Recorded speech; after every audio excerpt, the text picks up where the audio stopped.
Pandemi COVID-19 kembali membuat kinerja sektor manufaktur Indonesia pada kuartal 2 tahun 2020 anjlok sangat dalam. Angka Prompt Manufacturing Index atau PMI pada kuartal 2 tahun ini hanya sebesar 28,55%. Anjlok dibandingkan kuartal sebelumnya yang sebesar 45,6%. Angka itu juga merosot jika dibandingkan periode yang sama pada 2019 yang masih bisa tercatat 52,6%. Amblesnya kinerja manufaktur di kuartal 2 menjadi yang terendah sepanjang Bank Indonesia mencatatkan PMI sejak 2010 lalu. Berdasarkan kegiatan usahanya, seluruh subsektor mengalami kontraksi atau berada di bawah ambang batasnya. Kontraksi terdalam terjadi pada komponen volume produksi dengan indeks 25,36%, memburuk dari triwulan sebelumnya sebesar 43,1%. Angin segar masih bisa berhembus di sektor manufaktur pada kuartal 3 2020. Bank Indonesia memperkirakan PMI akan membaik dan berada di 45,72%. Perbaikan diperkirakan didorong oleh seluruh komponen, utamanya peningkatan volume total pesanan barang input dan volume produksi, asalkan COVID-19 tak semakin merajalela.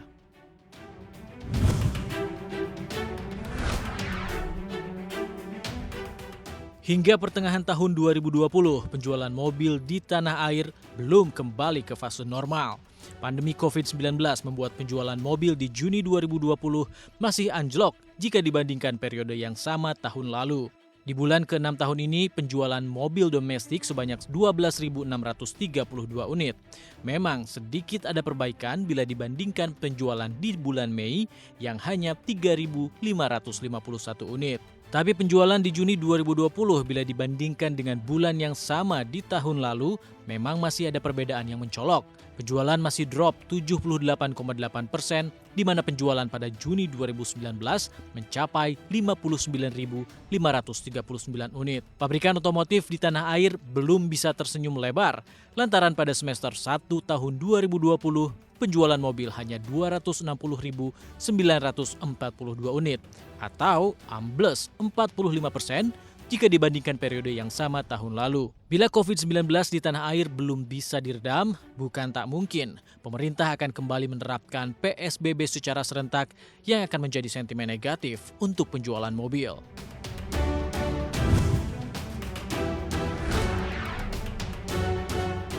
Kepala Badan Koordinasi Penanaman Modal mengklaim telah menyelesaikan investasi yang mangkrak senilai 410 triliun rupiah. Selama beberapa tahun, investasi itu terhambat masalah tanah dan perizinan.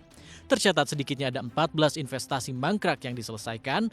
Hal ini tak lepas dari tumpang tindih aturan yang terjadi di pemerintah daerah dan pemerintah pusat. Namun BKPM belum bisa bernafas lega, lantaran masih ada 300 triliun rupiah investasi mangkrak yang harus diselesaikan. Kepala BKPM Bahlil Lahadalia menyatakan akan mengurus sisa potensi investasi yang masih bermasalah tersebut. Salah satunya dengan memberikan insentif perizinan usaha.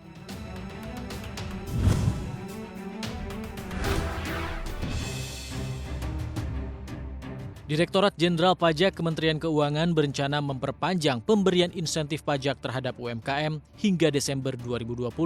Insentif yang diberikan adalah menggratiskan pembayaran pajak penghasilan alias PPh final alias ditanggung pemerintah yang tarifnya 0,5%. Dirjen Pajak Kementerian Keuangan Suryo Utomo menyatakan pemerintah memberikan insentif PPh untuk UMKM yang terdampak pandemi COVID-19 senilai 2,4 triliun rupiah. Dan rencana perpanjangan insentif hingga Desember 2020 diharapkan memberikan pelaku UMKM untuk bernafas lebih lega. Hanya saja, Ditjen Pajak belum bisa memberikan kepastian kapan tepatnya pemerintah memutuskan perpanjangan pemberian insentif untuk UMKM.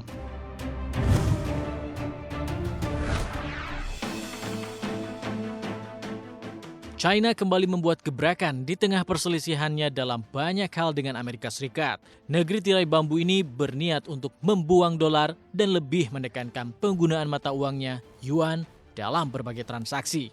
Aksi buang dolar atau dedolarisasi juga telah banyak disarankan oleh pejabat pemerintahan Xi Jinping. Apalagi Perselisihan kedua ekonomi terbesar di dunia itu kian memuncak pasca China memberlakukan Undang-Undang Keamanan Nasional baru di Hong Kong. Untuk mewujudkan cita-cita China itu, Chow Yong-kun, seorang pejabat di People's Bank of China, menyatakan bahwa negeri tirai bambu itu akan memperkenalkan perdagangan langsung antara yuan dan mata uang tambahan. Selain itu, regulator China juga dikabarkan sedang membangun sistem pembayaran internasional China untuk menyelesaikan transaksi di luar platform berbasis dolar di mana AS memegang kendali.